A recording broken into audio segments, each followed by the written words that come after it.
Ya, tidak harus semua ya. Jadi satu atau beberapa aja gitu ya. Tidak semuanya, tidak semua dari mulai bangun tidur sampai sekarang enggak. Yang jelas ada gitu. Yang itu kita melaksanakannya tenang. Baik itu. Aku satu lagi aja. Sok enggak. Mau beberapa juga. Udah Bu Eti? Udah. Coba. Kang Rehan udah? Udah. Aku udah. Udah. Dian sudah? Belum. Baik, Bu Eti apa Bu Eti? Ada 2 poin, sebetulnya banyak. Nah, 2 poin yang 2 poin ini benar-benar Bu Eti itu tenang, terus ikhlas gitu ya melakukannya. Saya bukan lebih ke tenang atau gimana ya, suatu hal yang sangat diutamakan. Sangat diutamakan. Apa tuh? Yang pertama menyiapkan minum dan sarapan kecil buat suami. Yang kedua menyiapkan perbekalan untuk anak-anak sekolah. Baik, oke, luar biasa. Taida udah? Udah. Ya, Taida. Bismillah, tersenyum menyambut Koko di pagi hari saat dia datang ke sekolah. Jadi Koko itu adalah anak ABK yang saya dampingi selama di sekolah. Dan setiap pagi, entah kenapa, saat saya melihat Koko datang, saya tersenyum dan membuat saya tuh semakin sejuk hatinya, semakin jadi sedih. Jadi nambah mood di pagi itu karena setiap saya senyum, dia pasti senyum balik ke saya dan saya tahu kalau dia itu adalah anak surga dan saya yakin setiap doa dari dia itu adalah doa yang dijabah. Merinding. Tisu. Luar biasa, Masya Allah. Kalau udah besar nanti, semoga Koko lihat video ini. Amin. Semoga. Oke, dari Putra dulu. Siapa? Kang Salman atau Kang Rehan? Kang Rehan, silakan. Kang Rehan dulu, Kang Rehan. Kupu-kupunya kan. Ada satu kegiatan yang emang bikin ya sejuk hati gitu. Pas jam 3 pagi ngebangunin anak-anak itu enak banget, enak nyiramnya maksudnya. Enggak, maksudnya kayak enak aja gitu, apa namanya, ngebangunin anak-anak banyak gitu, udah gitu sama-sama bareng-bareng ke masjid, anak-anak yang dibimbing buat ini. Masya Allah. Ternyata Rehan Di pesantren.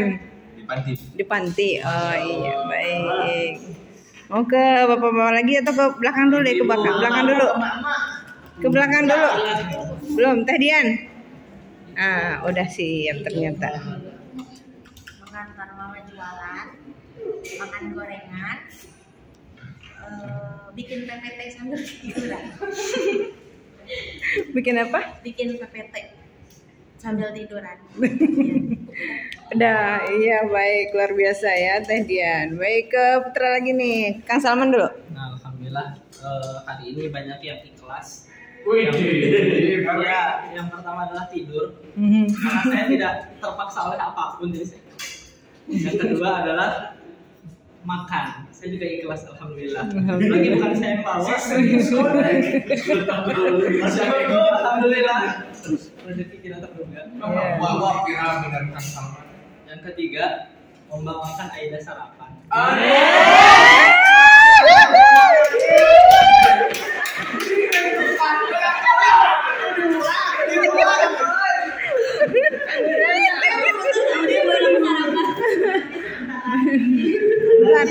Sudah masuk November sebentar lagi ya. Ibu Yani. Masya Allah. Pertama sih pas bangun pagi gitu ya. Yang saya ini kan rutinitas bangunin anak gitu. Bangunin anak, kemudian yang biasa gitu. Setelah itu menyediakan dia tadi seperti Bu Eti juga ya, kalau ibu-ibu tidak lepas dari pembangunan anak, menyediakan ya makan bareng, kita ngobrol secara intens gitu ya beberapa menit gitu. Dan di obrolan itu ada sesuatu yang membuat saya sedih dan terharu. Mami, aku ditugaskan untuk bikin jurnal harian apa? Baca aja nih halaman ini di buku warna biru. Oh ya, saya nangis. Masya Allah, ternyata berbuah manis ya dengan keikhlasan gitu. Karena itu tidak ada tuntutan atau paksaan apapun karena terhadap anak harus begitu gitu ya. Ibuku adalah rumahku. Gitu.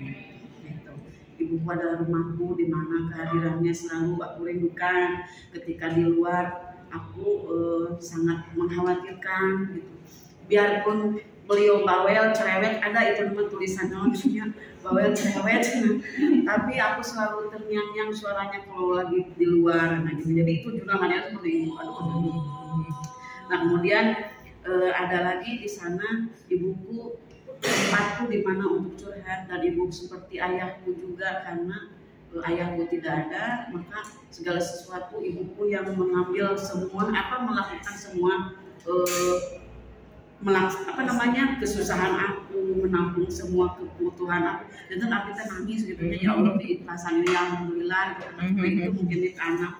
Yang kedua, tadi pagi saya senyum terhadap orang yang pernah menyakiti hati saya. Luar biasa. Tapakur dong. Gitu. Orang yang pernah menyakiti hati saya gitu. Tapi alhamdulillah gitu saya bisa tersenyum. Tapi ya itulah ikhlas. Hampir melupakan tadi kan kata ibu yang kalau udah ikhlas yang bisa lupa. Pas tadi ingat saya senyum-senyum. Oh iya. Itu aja mungkin. Oh iya, ada satu lagi. Ada kebahagiaan tersendiri untuk saya ketika saya ikhlas sebagai ibu di rumah dan sebagai ibu juga di kelas. Sebagai ibu di kelas, saya manggil-manggilnya seperti anak-anak karena semua di sini adalah keluarga saya. Tadi sini bawain ibu seperti saya ke anak-anaknya gitu. Ya sok, nah melihat mereka senyum-senyum gitu ya, alhamdulillah itu saja. Luar biasa ya. Tepuk tangan untuk Bu Yani. Ada 2 tempat dan di rumah. Baik, ke putra lagi, Kang Faris. Agar pahala tak putus, boleh dong donasi 100. Apa nih? Bismillah, pagi hari yang biasa saya sebagai pembersih, relawan pembersih di yayasan. Nah, jadi pagi tadi itu saya bersih-bersih kantin, bersih kantor. Nah, itu insya Allah berimbas. Baik, oke. Ke Teh Nurul. Oke.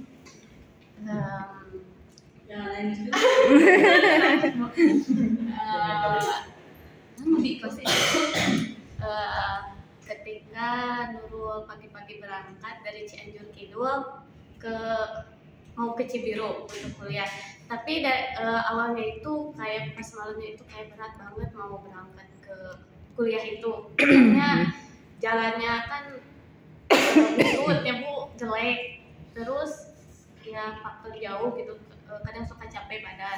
Tapi pas tadi mau berangkat naik mobil, Nenek Nurul kayak tiap minggu itu selalu meluk Nurul, terus sambil kalau mau berangkat itu naik mobil selalu cium Nurul. Jadi kayak apa yang Nurul malam itu jadi terobat Ibu. Jadi semangat gitu ya. Luar biasa ya.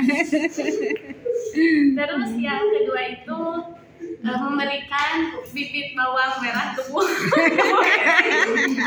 Itu sangat senang sekali soalnya yang Nurul tanam sama Nenek Nurul bisa dirasain oleh banyak orang. Salah. Baik. Ke Kang Alam dulu, Kang Alam. Mungkin dia. Ayo. Alhamdulillah buat kegiatan yang mungkin yang bisa saya ikhlas gitu ya, tenang, nyaman yang saya rasa. Yang pertama itu mengurus Tobi. Tobi teh nama kucing saya gitu. Serasa kayak misalnya capek di luar, beban tertumpuk, terus di depan rumah ada hewan gitu ya, meskipun belum seseorang gitu. Itu bisa ngurus, terus bisa kasih makan gitu di sela-sela kesibukan teh serasa nyaman gitu, serasa ya insya Allah lah ikhlas gitu. Kenapa? Karena suatu saat ketika saya ikhlas mengurus kucing ini yang namanya Tobi ini, nanti juga top ini juga akan ngebantu saya nanti di akhirat kelak. Nah itu yang pertama. Yang kedua tadi pagi gitu kan ada anak yang namanya Gempar tiba-tiba ngedatangin saya terus minta nganterin buat beli pelan gitu. Ya kalau ke guru-guru lain mungkin siapa sih motornya yang pagi-pagi belum dipanasin, belum diangetin terus tiba-tiba dimintain buat nganter kan terkadang suka ada mood yang kurang baik gitu kan. Nah ini dengan saya mencoba ikhlas gitu mengantar Gemparnya ini buat beli soklin lah buat yang bersih masjid. Itu suatu keikhlasan yang bagi saya nyaman, tenang gitu kan. Tadi yang selain ngurus kucing dan juga nganterin anak SD. Mungkin itu sih. Baik, oke. Sekarang ke Teh Villa. sudah menyiapkan dari tadi. Ya. Ayo. Mungkin untuk hari ini mungkin tidak banyak berkegiatan. Mungkin pagi harinya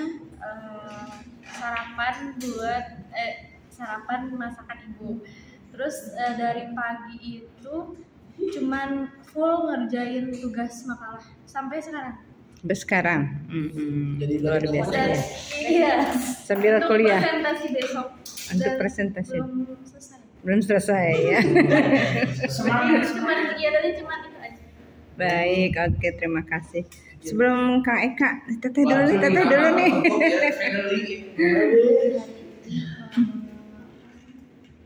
Ya, sarapan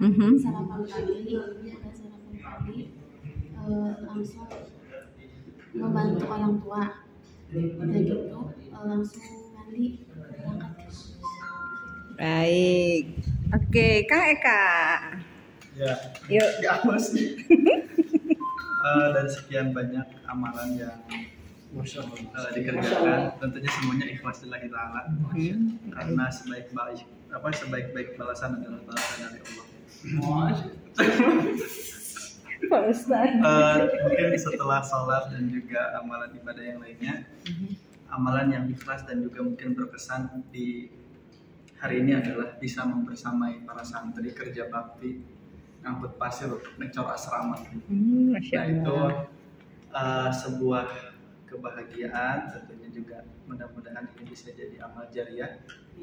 Jadi tadi itu dapat informasi asrama itu retak, di atasnya retak, sehingga tadi itu mau tidur ya, ada kerja bakti untuk angkut pasir. Nah, maka setelah itu angkut pasir lah di situ, walaupun dalam keadaan capek, tapi dalam hati berharap mudah-mudahan lelah ini bisa terbalas oleh amal jariah yang terus mengalir ke atas. Karena bangunan itu akan terus dipakai oleh para Quran. Oke, terima kasih Kang Eka. Nih dari semua yang ibu-ibu dan akang-akang sampaikan, teteh-teteh juga ya.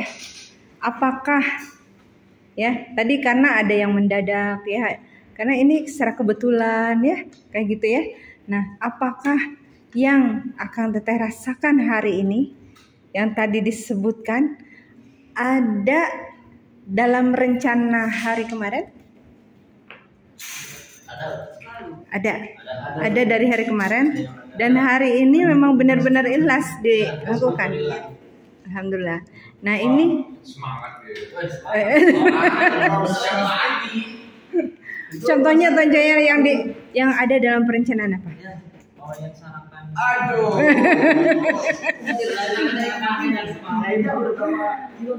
Kalau untuk ibu-ibu ya, untuk anak, untuk suami memang itu rutin ya, rutinitas gitu ya, atau apalah gitu. Tapi ini ada yang ya ini secara kebetulan aja, tiba-tiba ada makanan, kita makan kenyang, happy, bahagia dan sebagainya ya yang dirasakan. Kan itu mungkin di luar rencana. Walaupun direncanakan besok makan siang di warteg apa, besok makan siang lotek atau apapun lah gitu ya, misalnya tiba-tiba seperti ini gitu ya. Artinya tidak semua yang kita rencanakan atau semua yang kita tuliskan dalam perencanaan belum tentu juga dilaksanakan semuanya. Dan kembali ke metode tafakur, ya, diawali dengan semoga niat hamba selaras dengan kehendak Allah.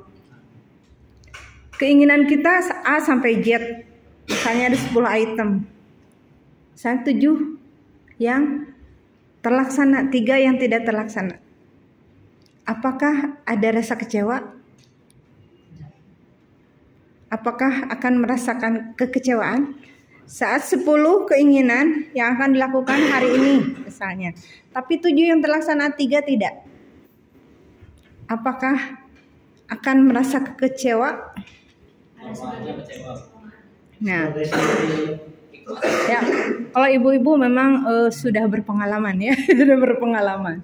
Karena Allah memberikan kepada kita yang kita butuhkan, bukan yang kita inginkan. Ketika diawali tadi, semoga niat hamba selaras dengan kehendak Allah. Ketika kita berbenturan dengan keinginan yang tidak tercapai, kita kembalikan, oh ini kehendak Allah. Mungkin kalau ibu-ibu dari awal ya, karena pengalaman hidup nih ya, nah itu sudah ikhlas aja gitu. Nah kita yang sedang berproses ya, mungkin di situ kita kembalikan kepada Allah. Rasa kecewa kita terminimalisir saat kita sudah berniat, semoga niat hamba selaras dengan kehendak Allah. Gitu ya. Jadi ini kaitan perencanaan pembelajaran PAI ya dengan tadi ilmu pendidikan Islam. Apa nih yang dibangun dulu ya? Tadi kan tauhid. Ya, tauhid, sikap. Apakah dengan kita rasa kecewa kita marah-marah ya, kita uring-uringan, capek dong hidup gitu, rugi banget karena keinginan kita tidak tercapai. Ketika ikhlas ya sudah, kita merencanakan lagi berikutnya gitu ya. Nah tadi Bapak Ibu kan kita menuliskan apa yang benar-benar dilakukan dengan ikhlas ya, ternyata itu sudah dalam perencanaan sebelumnya karena itu rutinitas gitu. Kalaupun ada misalnya mau tambahin rutinitas baru, misalnya dalam memanjatkan doa, ya Allah kuatkan hamba, begitu ya. Ya Allah kuatkan hamba itu ya, karena Allah yang akan menguatkan kita, bukan siapa-siapa. Kita tidak bisa bergerak karena kalau Allah tidak menggerakkan kita, begitu. Baik, sebelum ditutup ada yang mau disampaikan? 1, 2, 3, 4, 5 ya. Enggak, Ibu. Salah terus ngawahan, Bu. Iya, ini aja ya Bu ya, kita mah saling ini aja, sharing diskusi dan saling bukan melengkapi sih. Terkait dengan apa yang tadi saya sampaikan presentasi di depan, perencanaan pembelajaran PAI. Memang betul, kita itu sebagai manusia biasa yang tidak mempunyai kekuatan apapun, karena hanya Allah lah yang maha kuat, Allah yang maha perencana yang sempurna. Kita sebagai manusia biasa hanya mempunyai beberapa ini poin-poin rencana gitu ya. Ingin menjadi tenaga pendidik yang baik, yang handal, berakhlak, dan pokoknya mumpuni untuk pembelajaran dan memberikan ajaran kepada siswanya, kepada keluarganya. Tapi seperti yang tadi, namanya manusia, kita berencana A, B, C, D, ternyata yang terrealisasikan beberapa poin saja. Aduh, diharapkan begini, tapi ternyata tidak. Jadi kembali lagi ke tadi ke metode tafakur ya, bahwa kita itu memang kembalikan lagi semuanya itu ke Allah dengan keikhlasan dan keikhlasan hati kita bahwa semuanya itu apa yang kita rencanakan sebagai bagian daripada ikhtiar kita. Betul. Iya, jadi itu saja mungkin dari saya, ikhtiar semaksimal mungkin untuk sesuatu tujuan yang benar-benar nanti luar biasa kita inginkan gitu. Keberhasilan yang kita inginkan, tapi kembali lagi ikhtiar tersebut kita tawakal, hasilnya tetap Allah yang memberikan. Ya, itu dari Allah ya. Dari Allah ya. Allah akan bekerja sesuai dengan ikhtiar dari hambanya. Nah, satu pertanyaan, kenapa manusia kecewa? Kenapa manusia kecewa? Tidak mendapatkan apa yang diinginkan. Karena ada sisi nafsunya. Karena berharap selain Gimana? karena berharap selain kepada Allah. Karena berharap selain kepada Allah. Karena tadi apa? Barusan yang tidak mencapai keinginan gitu. Itu bagian dari nafsu kan. Iya, nafsu. Manusia itu begitu kan, kalau misalkan tidak tercapai keinginannya, pasti ada rasa kecewa, namanya juga manusia. Apa coba? Yang lebih globalnya, merasa kehilangan. Betul nggak? Sok. Keinginan kita ini tapi tidak tercapai, jadi kita merasa kehilangan ya. Betul nggak? Ya. Nah sekarang, ya ada rasa kehilangan. Jadi hidup itu kehilangan dan wajar. Kehilangan dan wajar. Sekarang kita merasa kehilangan, sementara semua yang ada di dalam diri kita itu punya Allah. Tapi kita merasa kehilangan. Kita nggak punya apa-apa sebetulnya ya. Ketika ada sesuatu yang memang terjadi pada diri kita dan kita merasa kehilangan, sebetulnya itu punya Allah gitu. Ketika innalillahi, itu kita berlatih innalillahi yang benar-benar ikhlas, tulus. Ya begitu. Kan ada yang innalillahi sambil pepreket seperti itu ya. Baik. Kita cukupkan saja pertemuan hari ini. Mudah-mudahan apa yang kita sinergikan, apa yang dipresentasikan oleh Ibu Yani, Kang Alam, Kang Salman ya, itu Kang Salman karena kebutuhan video ya. Tapi luar biasa ya, Bu Eti, Bu Yani, Ibu juga ya. Jadi mendapat inspirasi tentang konsep dari ilmu pendidikan Islam. Dan kita saat mendapatkan inspirasi itu akan menambah pengayaan dari wawasan kita ya. Walaupun itu kita bertahap untuk kecerdasan akal begitu ya. Nanti kita sama-sama sinergi lagi, kalbu kita, ruh kita cerdaskan bersama ya. Baik, kita tutup saja dengan doa. Semoga Allah senantiasa melimpahkan rizki dan keberkahan kepada kita. Kita doa bersama. Bismillahirrahmanirrahim. Rabbi auzi'ni an ashkura ni'mataka allati an'amta 'alayya wa 'ala walidayya wa an a'mala shalihan tardahu wa adkhilni bi rahmatika fi ibadikas shalihin. Amin ya rabbal alamin. Agar kita termasuk orang-orang saleh-salehah, kita doakan orang tua kita. Allahumma gfirli wali walidayya warhamhuma kama rabbayani shaghira. Allahumma gfirli wali walidayya warhamhuma kama rabbayani shaghira. Allahumma gfirli wali walidayya warhamhuma kama rabbayani shaghira. Untuk orang tua yang sudah meninggal, Allahumma gfir lahu warhamhu wa'afihi wa'fu anhu wa akrim nuzulahu wa wasi' madhulahu. Agar kita senantiasa dikuatkan untuk melakukan kebenaran. Allahumma arinal haqqa haqqa warzuqna tiba'ah wa arinal batila batila warzuqna ijtinabah. Ya Allah, tunjukkanlah kepada kami bahwa yang benar itu adalah benar dan berikan kekuatan kepada kami untuk mengikutinya, dan tunjukkanlah kepada kami bahwa yang salah itu adalah salah dan berikan kekuatan kepada kami untuk menjauhinya. Rabbana atina fid dunya hasanah wa fil akhirati hasanah wa qina adzabannar. Billahi taufiq wal hidayah. Assalamualaikum warahmatullahi wabarakatuh.